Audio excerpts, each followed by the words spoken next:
Good morning, Zen. So today's topic is the Sutra of Perfect Enlightenment. So after almost 3 years of teaching online or sharing my experience online, I find sometimes when you really go deep into the enlightenment or awakening, you need a textbook. You need kind of reference book to rely on.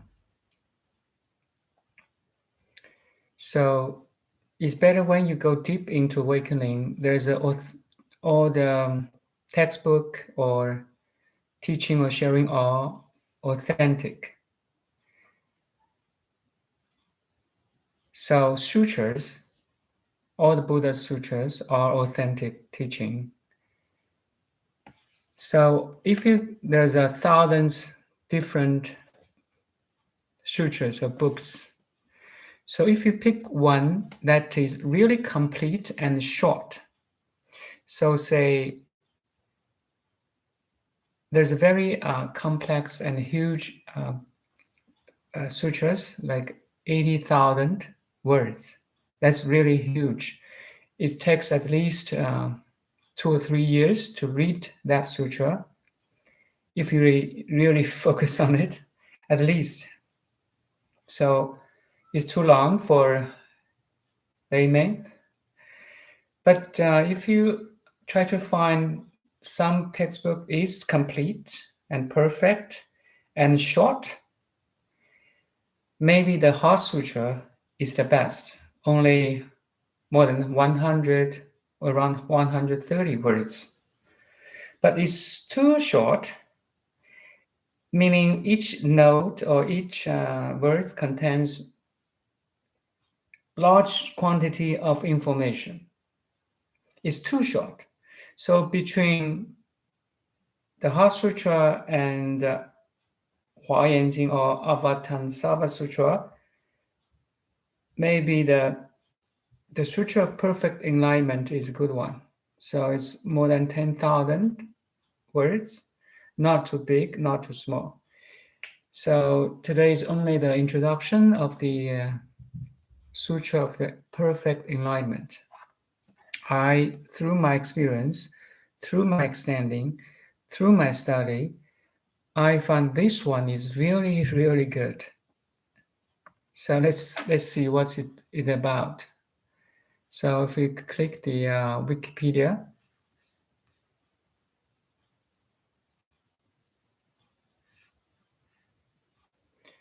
the Sutra of Perfect Enlightenment or Complete Enlightenment, in Chinese we say 圆觉经,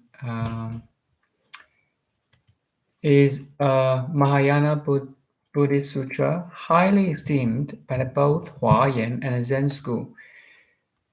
So it's like the origin of the Huayan and Zen school, or the original textbook of Huayan and Zen school.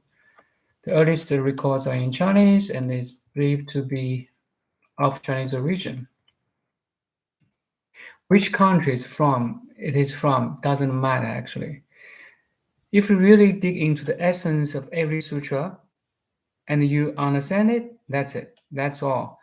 All the sutras, no matter it's from India or China or Korea or Japan or even North America, it doesn't matter. Because as long as the sutras or any textbook speaks of the ultimate truth, it's good. Anyway, all the human brains are collective, coexisting, internet intelligence. Make sense? There's nothing really solely belongs to you or absolutely belongs to somebody. All the human minds are collective, even includes Einstein. So we just recycling all the information and try to purify all the information and make it to us or through our experience. Doesn't matter. It's from India or China or Japan or any country will be okay. So the sutra divided in 12 chapters as a serious discussion of meditation practice. The text deals with issues such as meaning and origin of ignorance, sudden and gradual enlightenment, original Buddhahood. So it's really good one. It includes sudden enlightenment and gradual enlightenment. It includes the knowledge and includes the techniques of meditation practice. So it's very complete. These themes are also elucidated in Awakening of Faith, another book or sutra. It was intended to resolve questions regarding doctrine and meditation for earliest practitioners of Chan school. The most important commentaries, 9th century great explanations of Chinese Sutra of Complete Enlightenment. 圆觉经大书抄. So of this sutra, there's a kind of commentary by all different masters or schools. They try to explain it through their perspective, through their special techniques, which makes all this. It's like a pool of knowledge and wisdom.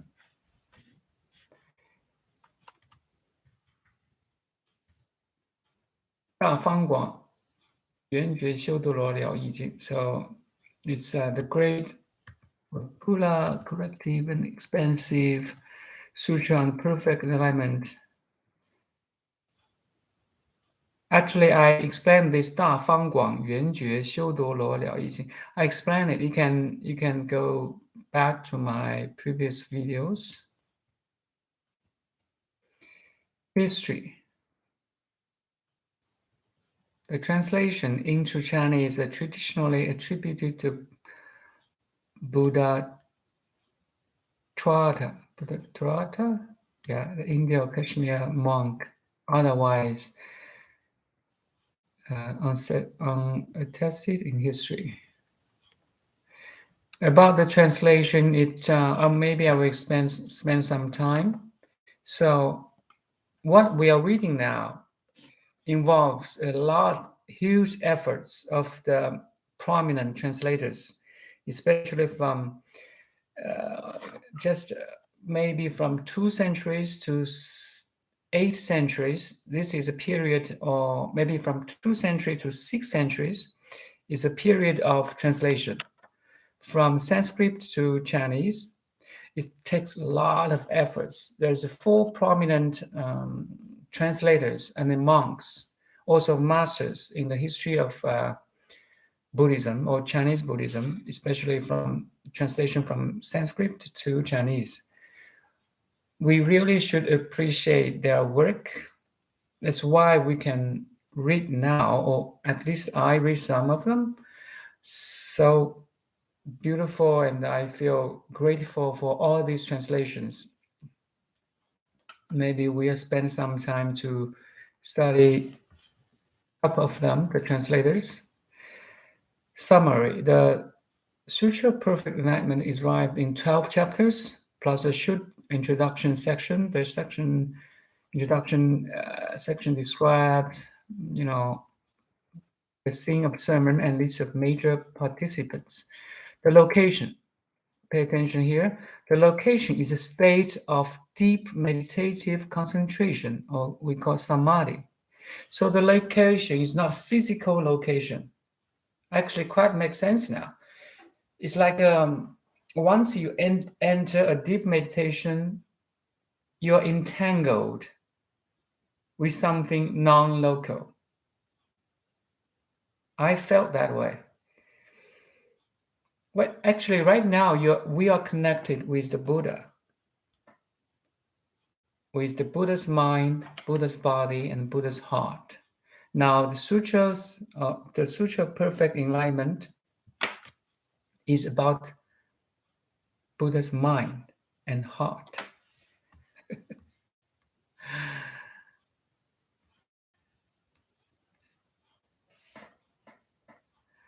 Okay, let's go on. So, it's not a city or a room. The location is it's a Dharma realm. If you can go back to my previous videos, Dharma realm. So Dharma realm is state of mind. Your mind includes everything and every location. It's really so. The mind is infinite big and infinite small. So think about sun. So instantly you can connect to the sun. There's an image, there's shining star there. So the mind has no boundary. So that's the deep meditative concentration. That's the location. And the participants are the Buddha and 100,000 great bodhisattvas. Among those, 12 eminent bodhisattvas act as spokesmen. Each one of the 12 gets up one by one and asks Buddha a set of questions about doctrine, practice, and enlightenment. The structure of the sutra is such the most essential and sadistic discussions occur in earlier chapters and more functional and gradualistic dialogues occur later. Let's keep reading. The kind of structure reflects a motive associated with doctrine and Huayan school. I talk about the Huayan school. Huayan Jing or the Avatamsaka Sutra is the first sutra that Buddha taught after his enlightenment under the Bodhi tree. So he talked about only, if I am right, 21 days. It's so high, it's for the advanced level. So later on, he changed to the less advanced, more like morality, like you shouldn't do, you should do that stuff. Because from my experience too, it's really very hard to talk about the most advanced teaching, awakening to the common people. They cannot understand at all. They couldn't. So in this, instead of sudden awakening, people are more like to gradual awakening. They accept that more. So that's why after the Avatamsaka Sutra, Buddha changed to teaching of the more gradual techniques. So at his first sermon, you see, the first sermon, in an effort to directly awaken ones whose root of virtue were well matured. If you're listening now, you're well matured. Because nobody, very little person will try to understand the Huayan Jing. The terminology that Zongmi, and we'll maybe back to the Zongmi, used to describe these advanced practitioners is that they possess the capacity for the teaching of Southern Enlightenment. Are you ready? If you're ready, it's ready for you. Southern Enlightenment, a direct awakening to the non-duality of the reality, which necessarily precludes a gradualist, goal-oriented practice. In the first two chapters, Manjusri and Samantabhadra Buddha or Bodhisattva, the Buddha holds very strictly to the southern position, denying the possibility of enlightenment through gradual practice. You see, that's Buddha's view. In the third chapter, he begins to allow for a bit of gradual view, and the next several chapters become mixture of the two. The final few chapters offer fully gradualist perspective. So, Jiwa's primary means of categorization of the chapters according to the three capacities of practitioner. So the ultimate truth is always there.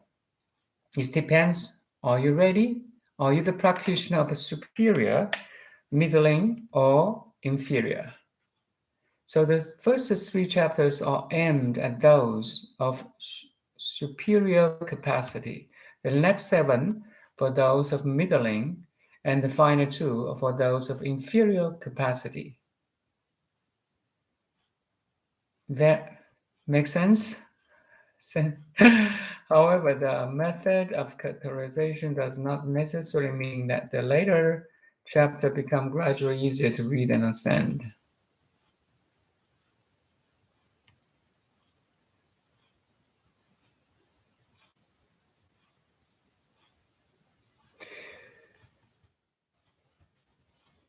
Very interesting. No, now let's go back to Zongmi.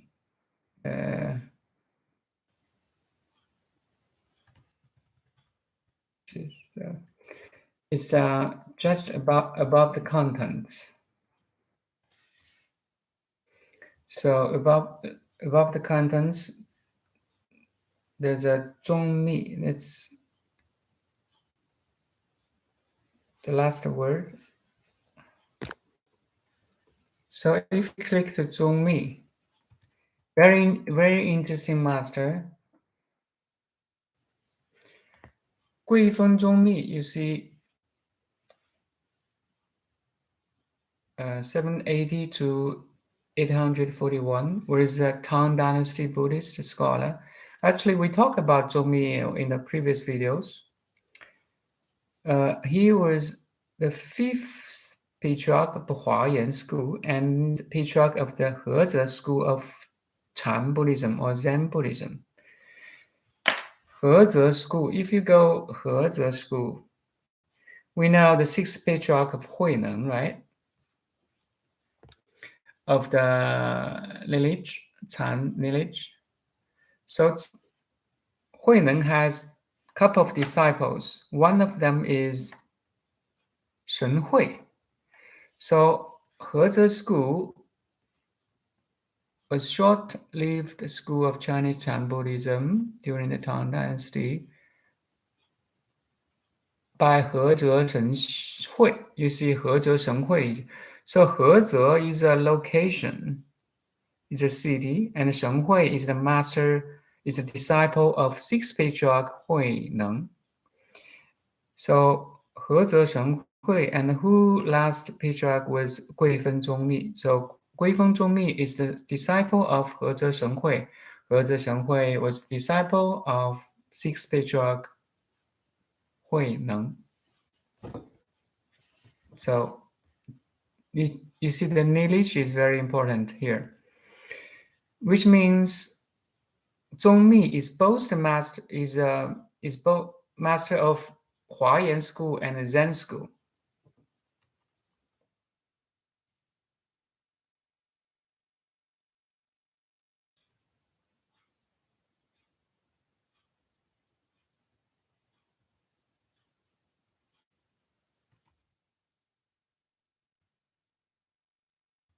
Let's keep reading. I will pick up most interesting topic here. We are still in the page of Zongmi. Okay, 贵风 Zongmi. If you cannot find, I will paste it here.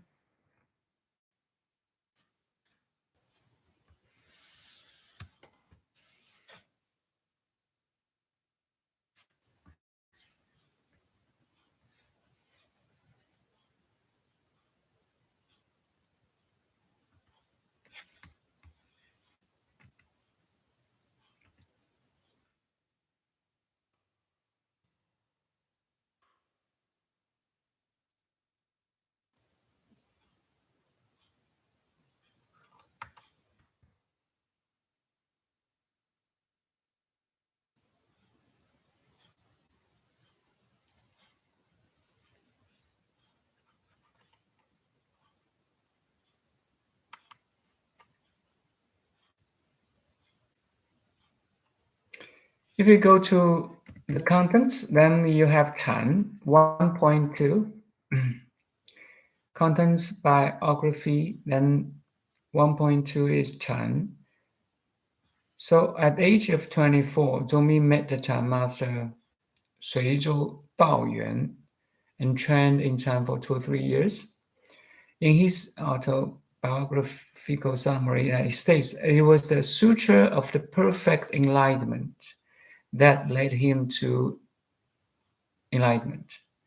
His mind ground opened thoroughly, meaning it was as clear and bright as the heavens.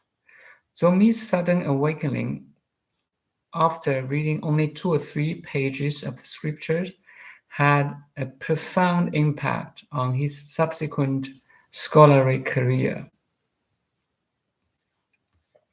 He propounded the necessity for scripture studies in Chan.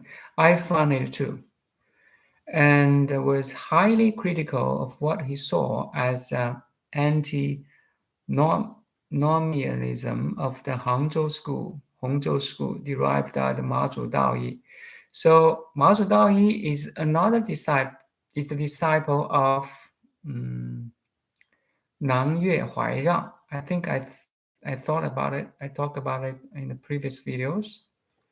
So Nan Yue Huairang is another student or disciple of the sixth patriarch of Huineng. So Master Huineng, sixth patriarch, have different disciples. They kind of develop his teaching into different schools. So Mazhu Daoyi, the disciple of Nan Yue Huairang, and the Nan Yue Huairang disciple of the Huineng. Okay, there's different schools. Very interesting. You see, each road leads to Rome. So from the Rome, you can see there's different road coming to you. I felt that way. Only when you're sitting in the Rome, you know which school it is, or from which path the practitioner or the seeker of the truth are coming from.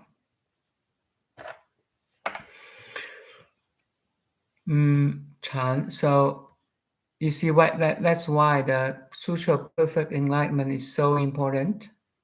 So let's go on. So Guifeng Zongmi said Hangzhou lineage derived from Mazhu Daoyi, which practiced entrusting oneself to act freely according to the nature of one's feeling. Zongmi was against this kind of teaching, actually. So Zongmi's Confucian moral values never left him, and spent much of his career attempting to integrate Confucian ethics with Buddhism. So if you categorize all the teaching to the Buddha, all the teaching of Buddha into 3 characters, it's called 戒定慧, morality, concentration, and wisdom.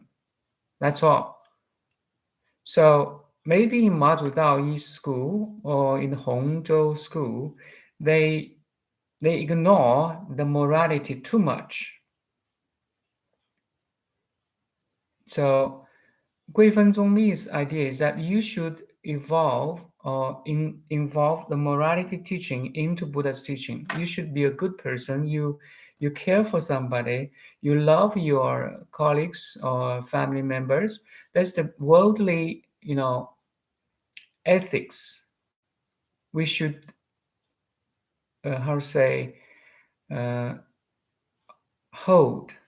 have in the past awakening too.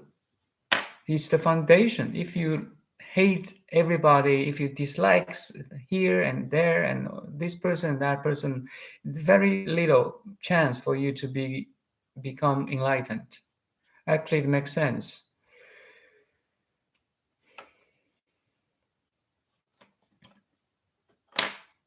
So go liberty 华严.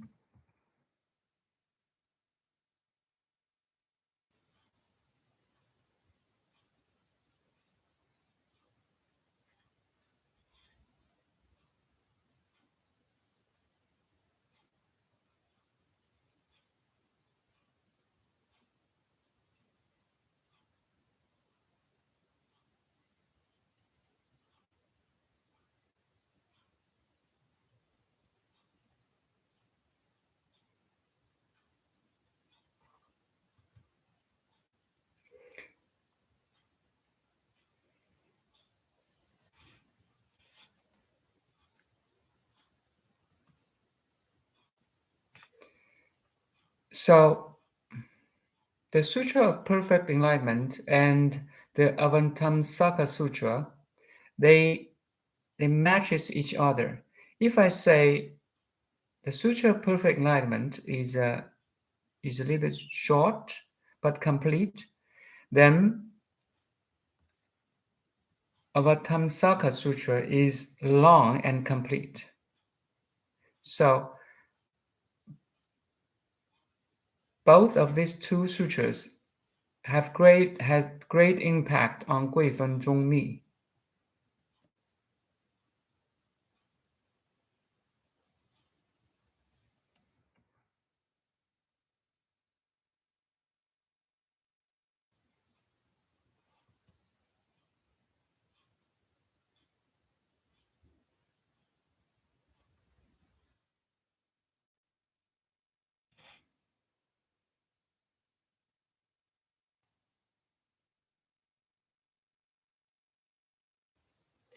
So you see, Guifeng is if you go to the mountain Zhongnan, in the middle there's a beneath the Gui Peak. So Guifeng, Gui Peak. So Guifeng is a location again. Zongmi is his name. Guifeng Zongmi. Finished his own complete.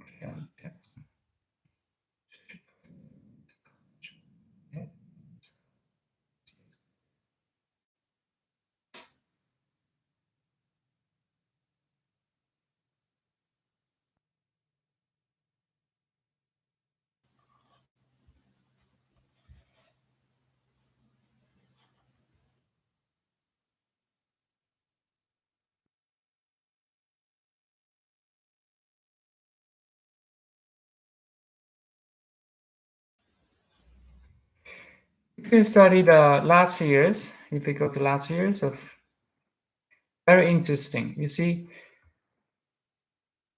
if you want to be an influential master in any dynasty of China, you have to cooperate with government. So, because his close relationship with the government, he had a downfall. Guifeng Zongmi has a downfall in 835 in event known as the Sweet Dew Incident.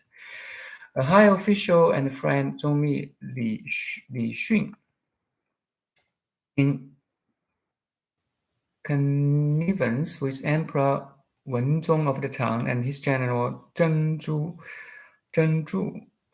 attempt to curb the power of the court. How to say the new eunuchs by very interesting. If you go to court, eunuch is a man who has been castrated.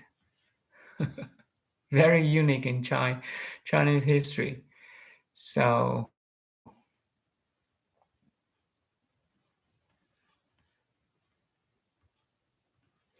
anyway, he was captured and arrested, tried for treason. Impressed with Zongmi's bravery, in the face of execution, the powerful eunuch Yu Hongzhi, persuaded fellow powerful eunuch Qiu Shiliang to spare Zongmi, and nothing is known about Zongmi's activities after the event, and he died in zazen posture. 841.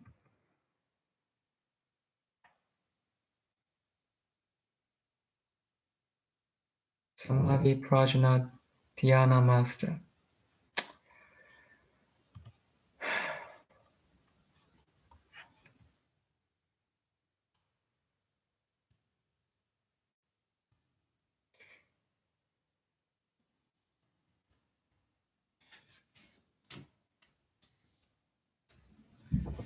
So keep on reading by yourself, and I will pick up an interesting one again.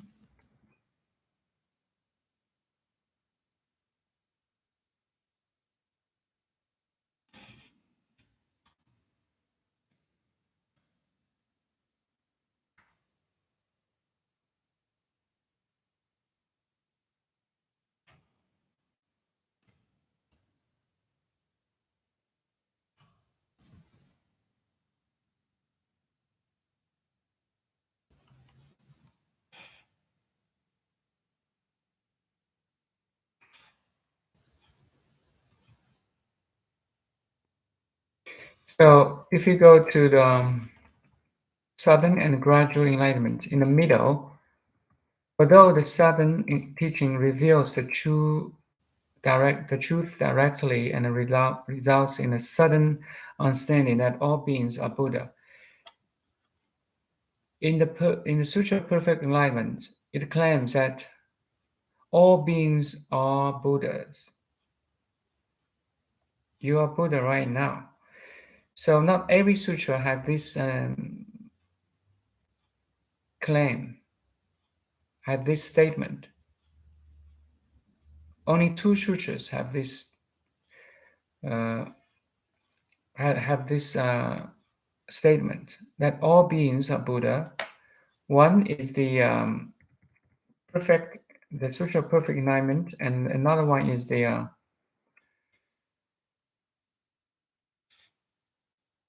Avatamsaka Sutra, Hua Yan Jing.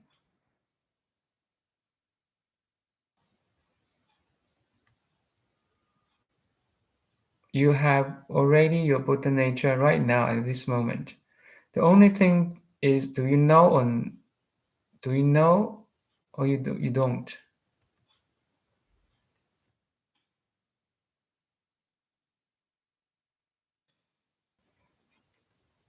And if you go to the classification of teachings, you see Zongmi has arranged Buddha's teaching into 5 categories, which is very good.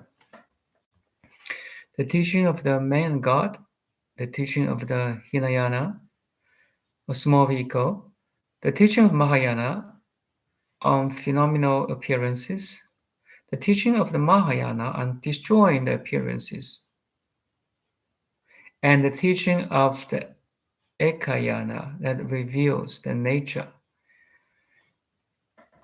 Actually, all the teachings point to the 5th one. One vehicle. There's only one vehicle. The 3 vehicles are the convenient, expedient teaching of Buddha.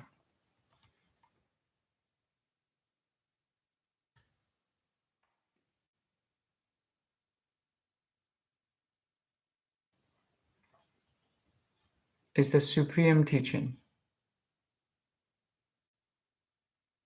Fazang, is the teacher, is the 3rd patriarch of the Huayan school. So Fazang is the teacher or master of Guifeng Zongmi.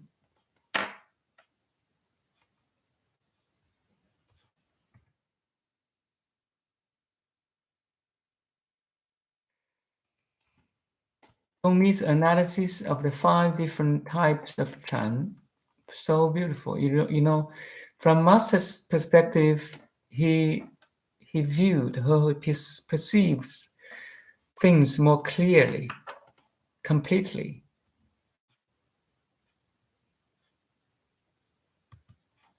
See the first? Non-Buddhist that seeks rebirth in the higher realms.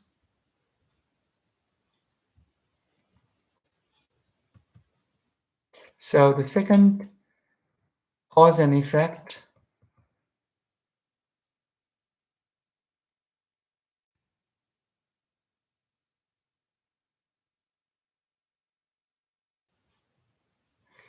And the third is the person who realized the emptiness. The fourth, Mahayana, emptiness of all beings, in addition to the emptiness of the self.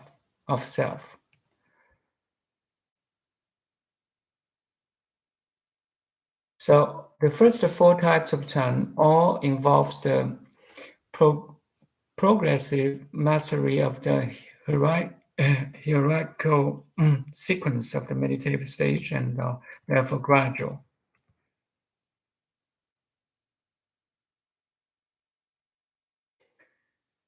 Bodhidharma, the first patriarch of Chan, or the 28th patriarch of Indian Chan, and the most important, the fifth, is that form meditation practiced based on sudden insight that one's own mind is intrinsically pure land. That from the beginning it is devoid of the defilements. From the beginning it is devoid of defilements, meaning it's originally pure.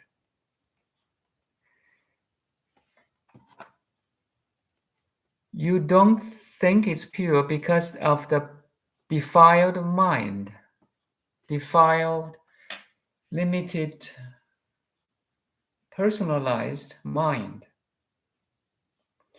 That's called Southern Enlightenment. Once you realize you're originally complete, unlimited, perfect, you're awake, you have that's called Southern Enlightenment. Easy. The most efficient way of awakening is Southern Enlightenment. You realize, again, I repeat, from the beginning, it is devoid of defilements. 本自清净, like the sixth patriarch said, 何其自性, 本自清净.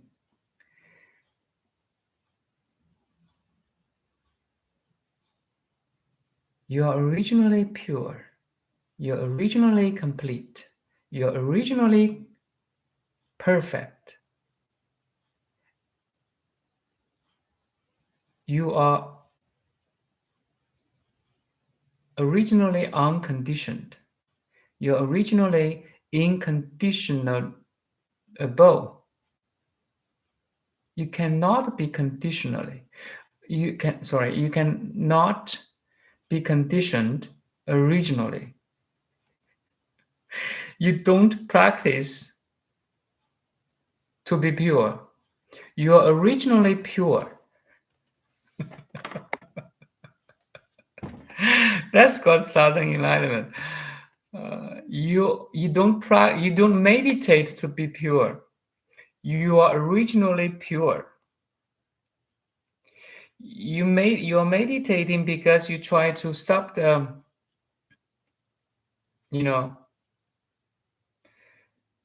monkey mind. That's all. But under the monkey mind, there's a pure mind. Beneath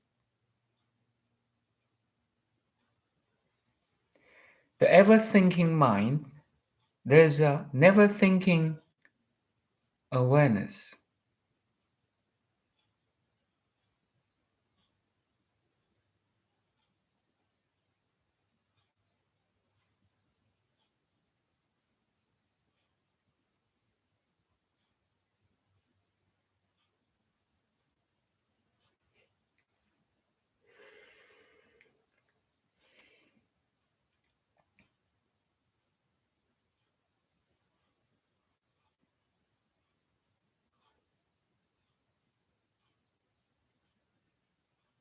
"如来因地修圆觉者，知是空花，即无轮转。一无身心受彼生死，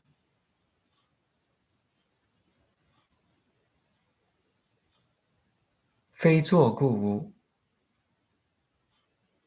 本性无故。That's all.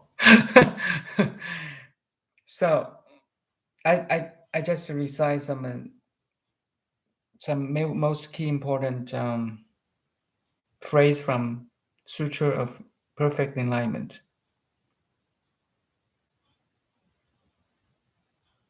You don't practice to attain your Buddhahood. You are originally Buddha.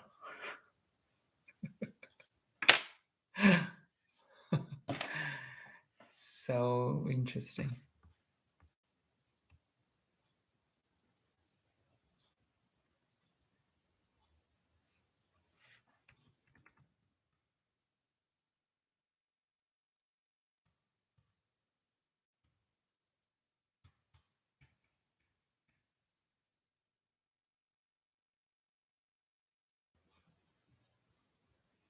You see, again, I repeat that the fifth that I can put it right in the text chat.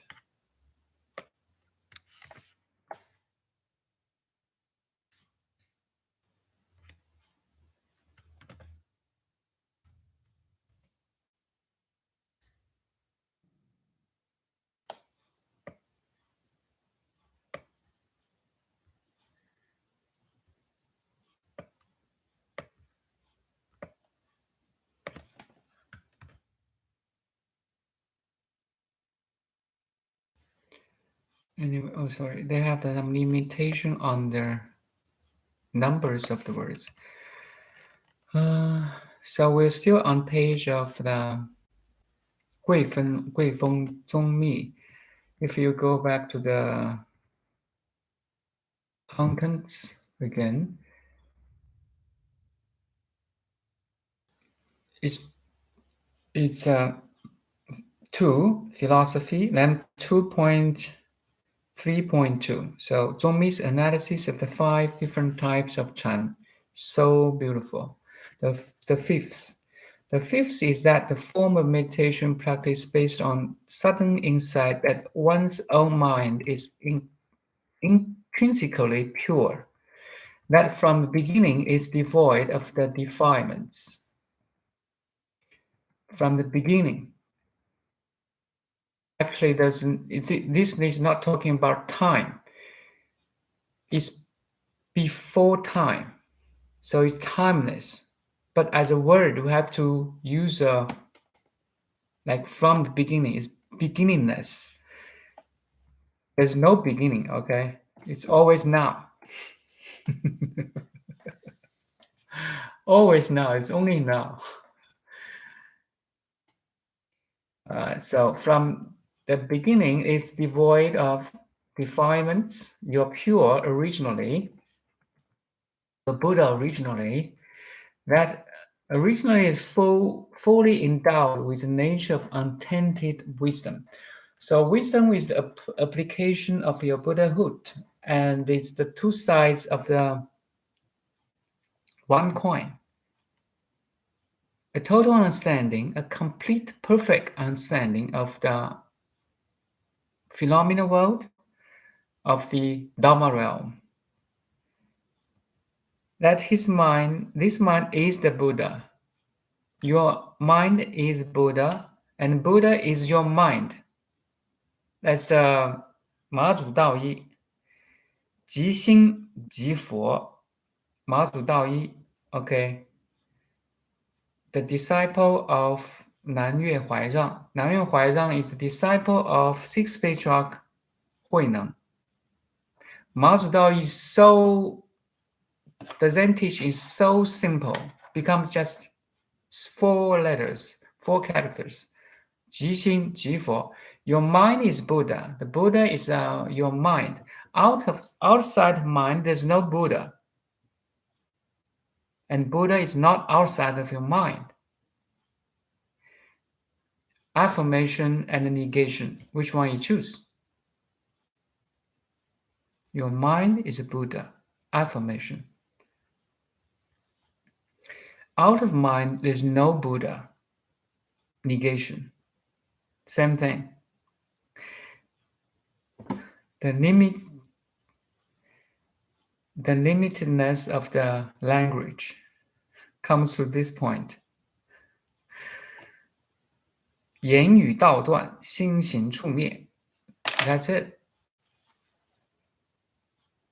No words can express it. But if you try to express it, mind is the Buddha, is the best expression of the ultimate truth by words. So simple. I love this. The Buddha is your mind. A pure mind. Unconditioned mind. Not the egoic, personalized, individualized mind.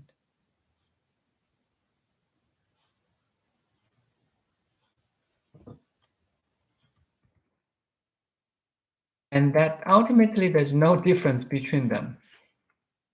Oh, cool.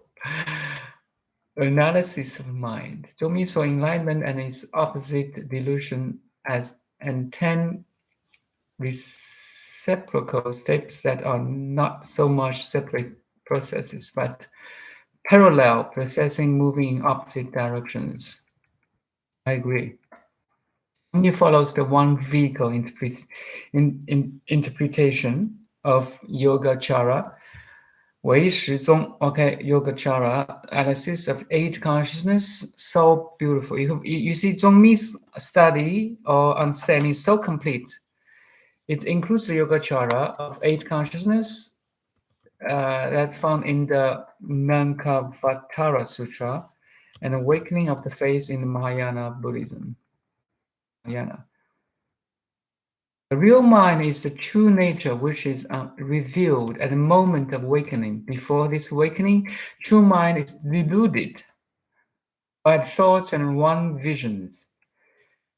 So all the practice is just to remove this delusion, individualized, limited thoughts and the vision. The phenomenal appearance of this true mind is the Buddha nature.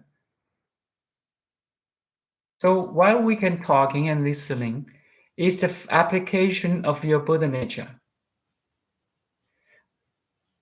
But most of them will identify with the thoughts, feelings, sensations, perspectives, and and limited understanding or limited consciousness. Then you suffer. So whole process again, if I use another perception, is disidentify. To disidentify with all thoughts, feelings, perceptions, feelings, emotions, limited consciousness or understanding, letting go all of them. Once you can letting go all of them, you are free. But you have the capacity to embrace all the possibilities. It's just like an empty cup can contain all kinds of liquid. If this is a container, only once you empty this container, you can pour into wine, into juice, into water, any liquid. But once it's full of water, say, so you cannot add wine anymore or juice anymore. And your mind is like this. Your mind is like empty space. It includes everything. But once you can disidentify with every object, every phenomena, forms and names in the mind, in the Dharma realm, you enter the ultimate reality. 实相无相. But every form and name is included, and you are free from any form and name. That's all. It's not denial of your experience. It's a free from the limited experience. And every experience is embraced, is cherished, is understood.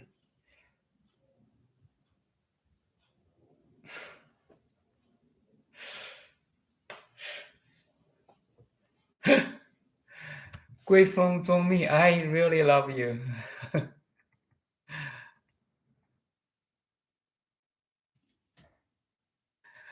And we can keep reading maybe next time. This master Guifeng Zongmi is worthy of review again and again. He categorized all the Buddha's teachings such a good one that everybody can understand. So beautiful.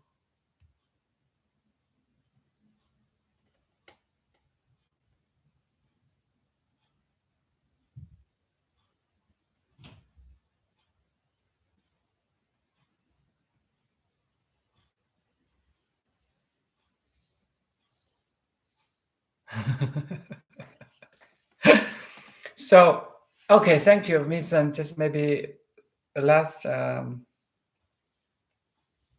review on your comments. But it is difficult to get rid of the coffee residues in our cup. Good. If you drink coffee, there's residues in the cup. It's not easy to get rid of them. But in the Buddha's teaching, he say the coffee is illusion. You don't need clean coffee residues in the cup. You just understand the coffee residue are or is illusory. That's important. That understanding is universal principle number one.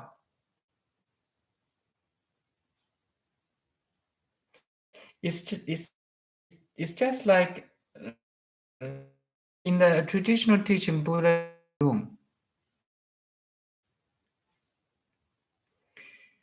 You're frightened by a rope. It seems like a snake. So you're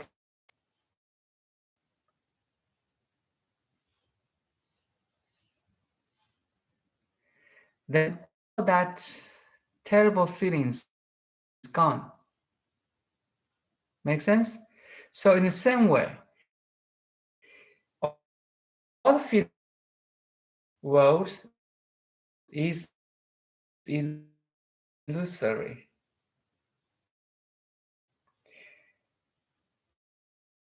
Comparing to the absolute, it is illusory.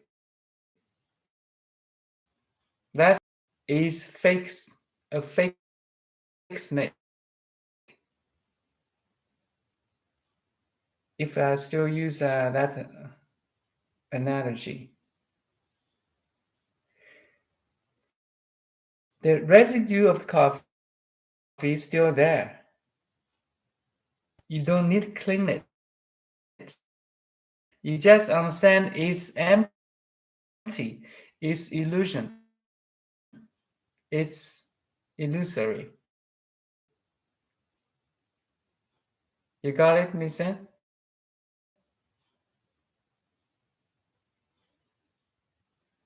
But you can see through. You can be free from all the name and form.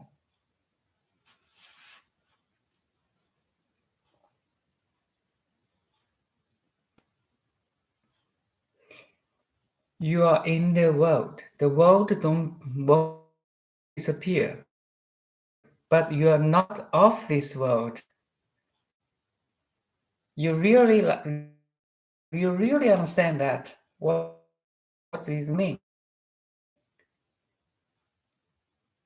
That's called enlightenment, Miss Zen. You don't need cling. No. It's empty. It's not real. It's unreal. That's all. Originally pure.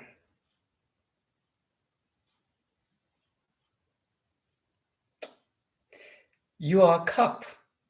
Your mind is a cup without boundary. You don't need cling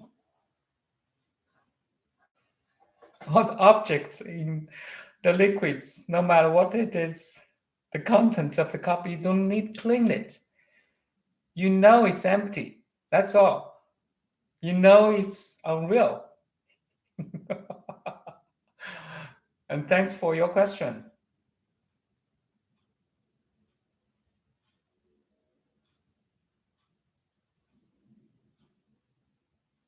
You enter, you're living in the Dharma Realm.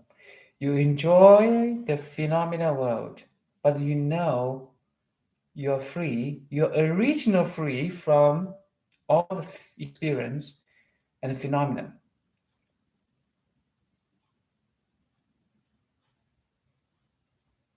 That's all.